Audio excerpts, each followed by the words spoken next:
Most people go through life haunted by one fear, that they will be hurt again, betrayed, rejected, abandoned. They try to protect themselves by pleasing others, staying silent, or building emotional walls. But none of it works. In this video, we will unravel a timeless path toward becoming psychologically invincible. You'll learn how to build an inner life so strong that nothing and nobody will ever hurt you again. Stay with me until the end, because once you understand this, you'll never be the same. To understand why nothing and nobody will ever hurt you again, you must begin by turning your gaze inward and asking yourself, what actually causes pain?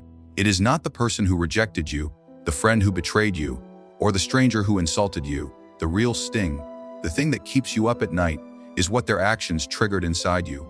The echoes of old wounds, the fears you never dared face, beliefs you unconsciously carry. Hurt is not just what is done to you. It is how your psyche interprets it, how your inner world reacts to the world outside. This is where the real battlefield lies, not in the words or deeds of others, but in the labyrinth of your own mind.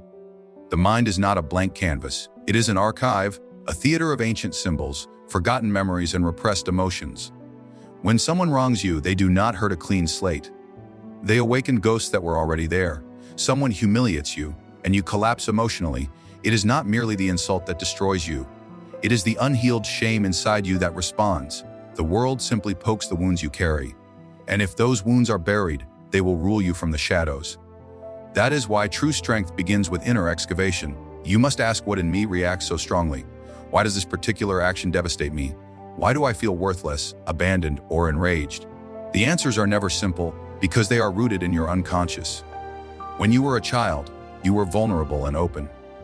You were shaped by the smiles and frowns of those around you. You learned what was acceptable and what would lead to punishment or withdrawal. These early imprints became the blueprint of your self-worth. If love was inconsistent, you learned anxiety. If you were criticized for expressing your feelings, you learned to suppress them. These lessons sink deep. Over time, they become your truth, even though they were never yours to begin with. So when someone hurts you as an adult, their behavior intersects with these old patterns. You are not simply reacting to the present moment, you are reliving the past. That is why the first step to being untouchable is to uncover these psychological fossils, to bring the unconscious into the light. Most people never do this.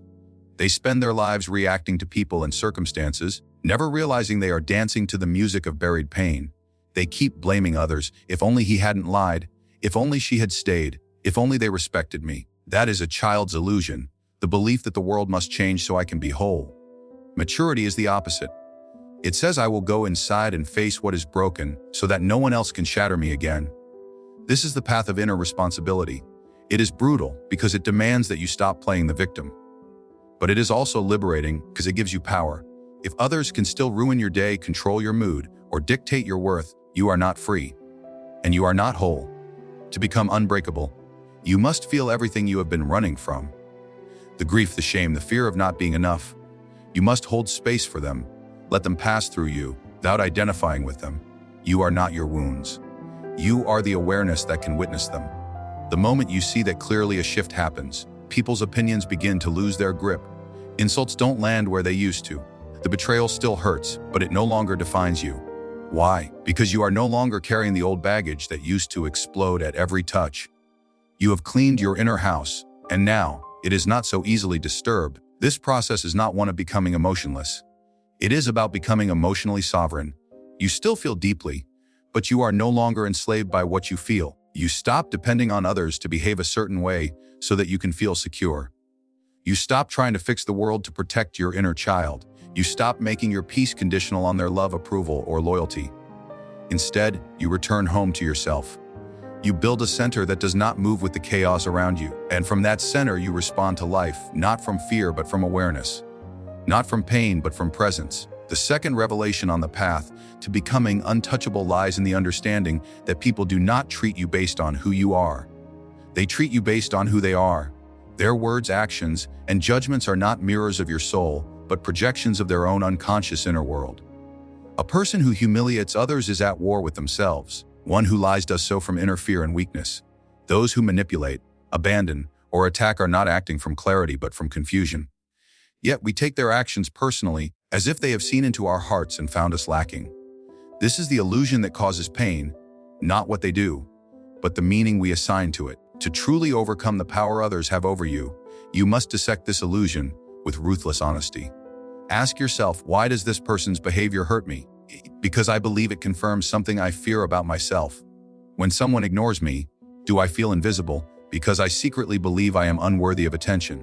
When someone criticizes me, do I spiral into self-doubt because I have not built an identity strong enough to stand on its own? Most pain does not come from external events. It comes from the internal narrative we attach to them. We are not devastated by rejection. We are devastated by what we think rejection says about us. This is why so many people suffer endlessly in relationships, workplaces, families, and friendships. They are not just reacting to people's actions. They are reacting to their own unresolved beliefs. If you believe you are not lovable, you will bleed from every emotional scratch. If you carry the belief that you are not enough, then even a harmless comment can feel like a fatal blow. What most call being sensitive is often just a sign that the inner fortress has not yet been built. And to build it, you must stop looking outward for security and start looking inward for truth. The truth is that people operate from their own level of consciousness. One person may live from fear and use control as their language. Another may carry wounds from childhood and lash out as a defense mechanism. None of this has anything to do with you.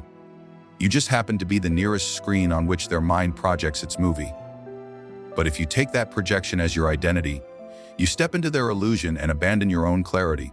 This is where suffering multiplies, when you trade your own grounded sense of self for the chaos of someone else's inner world. And so, the work is to remain rooted, no matter what image someone casts upon you. To remain rooted, you must know who you are beneath every label, criticism, and compliment. You must no longer allow your identity to be built by the voices of others. If someone calls you a failure, ask, do they define success by character or by appearance? Someone says you are cold, ask, do they mistake boundaries for a lack of empathy? If someone leaves you, ask, did they ever truly see you, or only the idea they wanted to see? These questions are not for argument, but for liberation. They release you from the need to be understood by those who do not even understand themselves. And in that release, you find power. Power is not the ability to control others. True power is the ability to not be controlled by them. When you stop personalizing people's unconscious behaviors, they lose their grip over you. You can see them with compassion, perhaps even with sorrow, but you are no longer entangled. You do not waste energy defending your worth to someone who cannot see it. You do not go to war over misunderstandings created by their own projections. You do not seek revenge on those who only harmed you from their own blindness. You walk away, not from weakness, but from strength, because you know that what they do is not a reflection of who you are. It is a reflection of who they are, and no one else's confusion should ever become the compass for your identity. This inner detachment does not mean you become indifferent to injustice or betrayal. It means that you stop letting it define your inner state. You can feel disappointment without collapsing. You can experience betrayal without internalizing it as self-worth. You no longer confuse external storms for internal truths. And when others project their pain onto you, you hold a mirror up to them instead of absorbing it as your own. You become a clear presence, untouched, unshaken, aware. In a world where most people react from wounds, to act from self-awareness is to rise above the chaos. It is to break free from the collective dream of suffering and step into the clarity that nothing and nobody can truly hurt you. Not when you no longer carry the beliefs that make you hurtable. The third and perhaps most crucial step in ensuring that nothing and nobody will ever hurt you again is the reclamation of your personal shadow. What most people do not understand is that we are not merely harmed by the outside world. We are harmed by our failure to face what is hidden within. The things we deny, suppress, and reject in ourselves become the very weapons that the world can use against us. When you disown your anger, others will provoke it. When you disown your fear, the world will haunt you with it. When you disown your power, you will be dominated. The unconscious parts of you do not vanish. They wait in the dark corners of your psyche until someone or something triggers them into eruption. What makes people fragile is not just emotional sensitivity, but fragmentation. They do not know themselves fully, so when life brings them face to face with a part of themselves they haven't accepted, they crumble. A person who has repressed their envy will feel destroyed in the presence of success. One who has denied their aggression will feel helpless in the face of confrontation. The pain we feel is often the return of our own rejected self, projected onto others, disguised as injustice or heartbreak. Yet the root of it lies within. This is why healing cannot occur solely through external validation or support. It requires internal integration. You must meet yourself, all of yourself, without flinching. This is the purpose of confronting the shadow, not to eliminate it, but to make it conscious. Once you become aware of the dark elements within you, they can no longer ambush you. When you know you are capable of rage, no one can manipulate you through guilt. When you admit your capacity for selfishness, you are less vulnerable to the selfishness of others. You do not need to act on these impulses, but you need to acknowledge that they exist. Denial breeds weakness, awareness breeds strength. Wholeness is not about being purely good, it is about being complete. And only those who are complete cannot be easily broken. Much of modern pain is the result of trying to live a one-sided life. People want to be kind, generous, peaceful, and perfect. But in trying to uphold this ideal, they amputate the parts of themselves that are raw, wild, and contradictory. They wear a mask of virtue while their unconscious simmers with resentment and unacknowledged desire. This is not peace, it is repression. And repression always leads to explosions, either in the form of breakdowns or in the harm we do to others unintentionally. Until you make the unconscious conscious, it will direct your life and you will call it fate. The only way out is through the discomfort of seeing yourself honestly, through the realization that you are not only the victim, but sometimes the perpetrator, through the courage to explore the traits you were taught to despise, greed, lust, pride, wrath, and understand them, not to justify them, but to integrate them. You must become familiar with the shadows so that they no longer scare you. You must look at your own potential for darkness and choose, with full awareness, to live in the light. This choice is only real when it is made freely, not out of denial but out of understanding. Once this integration begins, something shifts. You start walking through life with a different kind of presence. You are no longer shaken by the shadows of others because you have faced your own. You can sit calmly in chaos because you recognize its echo within you. You are not fooled by manipulation because you have owned the parts of you that once could be manipulated. You are no longer triggered by criticism because you have already examined your flaws and embraced them as part of your humanity. You become grounded, not because the world is safe, but because your inner world is whole. This internal solidity is what makes a person unhurtable. Not invincible in the physical sense, but invincible in spirit. No betrayal can destroy you because you no longer betray yourself. No rejection can define you because you have stopped rejecting any part of your being. You stop seeking revenge, not out of moral superiority, but because you understand that others are just as unconscious as you once were. Their behavior is not your burden to carry. It is their own shadow reaching out for recognition. And you, having faced yours, do not need to react. You can respond with clarity, with boundary, with strength, with silence. The reclamation of the shadow does not make you cold or detached. It makes you whole. It allows you to choose your path consciously rather than be dragged by unconscious patterns. It gives you access to your full range of power, not just the light but the fire, not just the peace but the truth. And with that power comes freedom. You no longer live in fear of what someone might do to you, say about you, or think of you. You no longer crumble in the face of judgment or cruelty. Because you know who you are, and you know every part of you is accounted for, there is nothing left for the world to use against you when you have already claimed it as your own. In the modern age, where the self is increasingly fragmented by the gaze of others, the greatest threat to our inner peace is not the cruelty of strangers, but our desperate need for their approval. We are conditioned from early childhood to seek validation, first from parents, then from teachers, friends, lovers, and finally from society at large.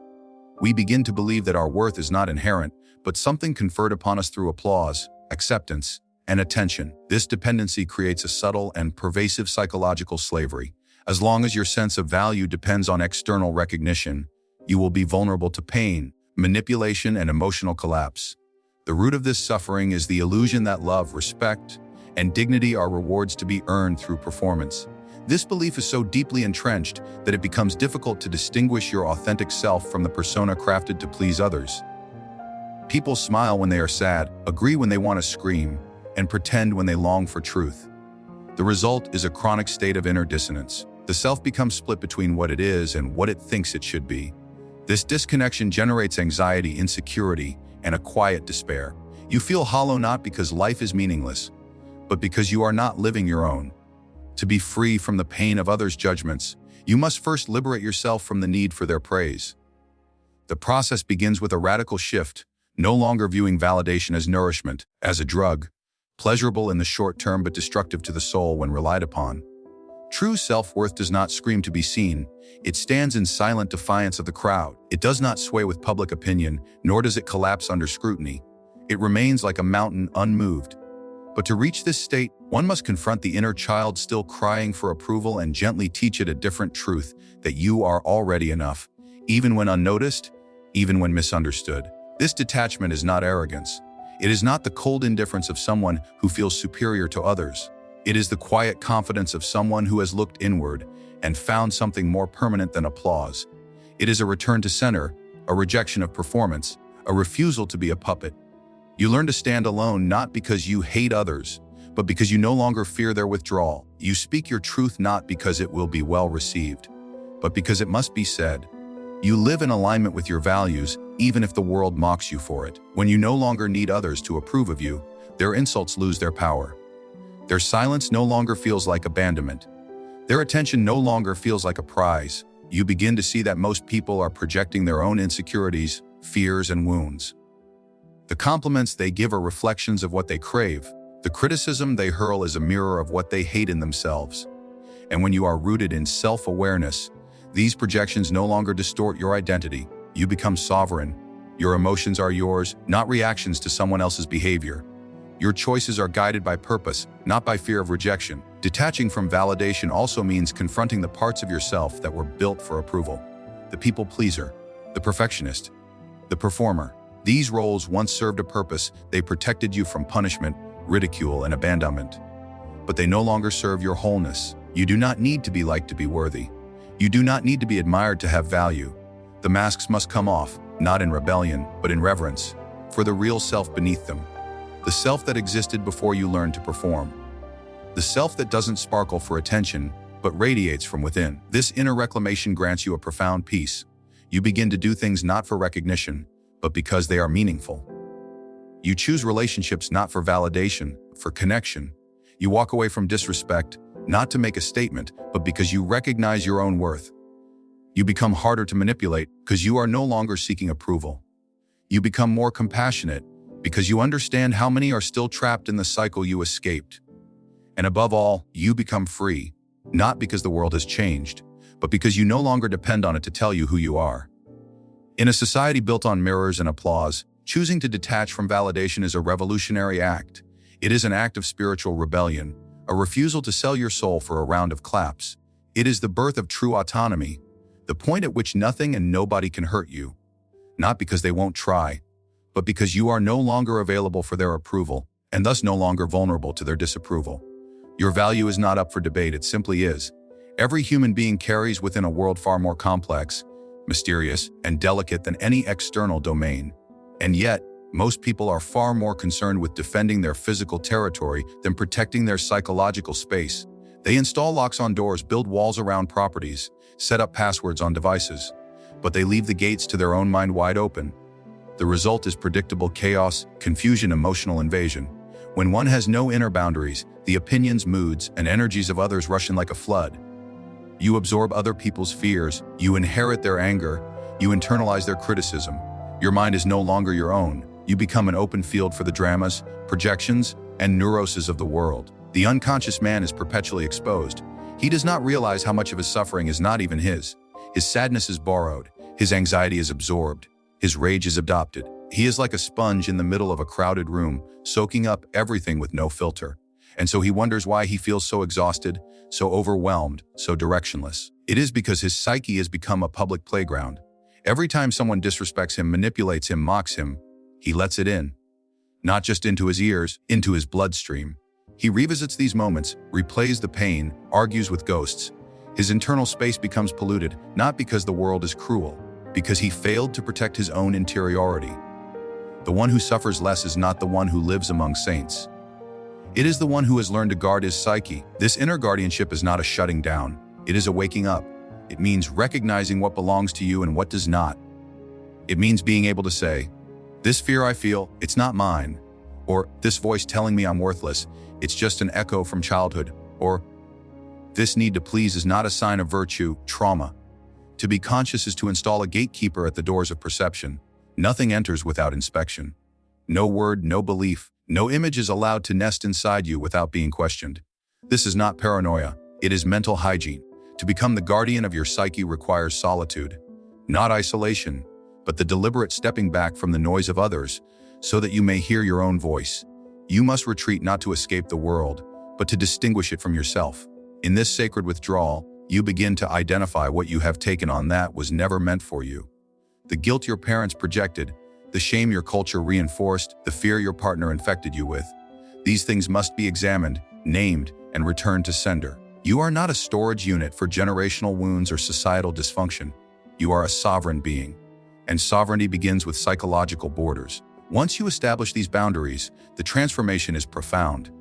The same words that once wounded you now pass through you like wind through trees. The same manipulation that once controlled you now bounces off the fortress you've built. You no longer respond to every emotional tug, every passive, aggressive comment, every guilt-laced plea. You are still compassionate, still kind, still human, but you are no longer available for psychic trespassing. Your empathy has limits, your generosity has conditions, your energy has a budget, and this does not make you selfish, it makes you sane. People who have no boundaries will hate your boundaries. They will call you cold, distant, arrogant. Let them. That is their projection, not your truth. When you reclaim your space, you reveal the lack of space in others. Your firmness exposes their entitlement. Your clarity reveals their confusion. Your peace highlights their chaos. This is inevitable, but it is not your burden to fix them. Your only responsibility is to remain intact, not perfect, not invulnerable, but intact, knowing where you end and where others begin. Guarding the psyche is a daily practice. It is not one decision, but 100 small ones. Saying no when you want to say no. Taking a walk instead of responding to a toxic message. Ending conversations that drain your soul. Avoiding environments that cloud your clarity. Choosing what you consume. Not just food, but ideas, music, media, and company matters. You are the curator of your inner world. What you allow in becomes part of you. What you reject protects you. There is no neutral interaction. Everything is nourishment or poison, and the quality of your mind depends on the discipline of your choices. In this era of hyperconnectivity, protecting your mind is an act of rebellion, but it is also the foundation of psychological strength. When the world can no longer hijack your emotions, you become dangerous in the best way. Not easily provoked, not easily seduced, not easily broken. You begin to move with intention, speak with authority, love with boundaries, and live with integrity. You carry an atmosphere of calm that others cannot disrupt. You become a quiet storm, gentle on the outside, unshakable within, because you have finally taken the throne of your own mind. And from that seat, nothing and nobody can ever truly hurt you again. In the theater of life, we are often cast into roles we did not choose, wounded by experiences we did not invite, and haunted by voices that were never our own. We navigate the world believing that safety lies in control, that peace lies in the absence of conflict, and that love requires surrendering the self. But true protection is not found in the walls we build around us. It is found in the depth of our understanding of the self. When we awaken to the reality that every external wound is a reflection of an internal vulnerability, we begin the journey back to our center, where no enemy can follow. Healing is not forgetting what hurt you. It is remembering who you are beneath the hurt, the person who no longer reacts to the insults, the betrayals, the chaos, is not numb but conscious. Conscious of the self, conscious of the patterns, conscious of the projections. That awareness is your shield. When you recognize the enemy not as a person but as a pattern, you can no longer be manipulated by it. When you understand that not every war is yours to fight, peace becomes your default. And when you realize that the loudest voices outside are powerless against a calm and rooted soul, you stop seeking validation and start embodying truth. The one who cannot be hurt again is not the one who avoids pain, but the one who no longer identifies with it. He sees suffering as a messenger, not a master. She views rejection as redirection, not ruin. They both have stepped out of the cycle of unconscious reaction and into the realm of self-mastery. This is not cold detachment. It is sacred responsibility. It is the fierce clarity of knowing that your value does not depend on others' acceptance. Your peace does not depend on others' behavior, and your power does not depend on others' recognition. The world will always carry the potential to hurt, but the inner world, once owned and understood, becomes an indestructible sanctuary. You are no longer a leaf in the storm. You are the storm's eye, calm and centered. You are no longer seeking refuge in others. You are your own refuge. And from that place, nothing and nobody will ever hurt you again.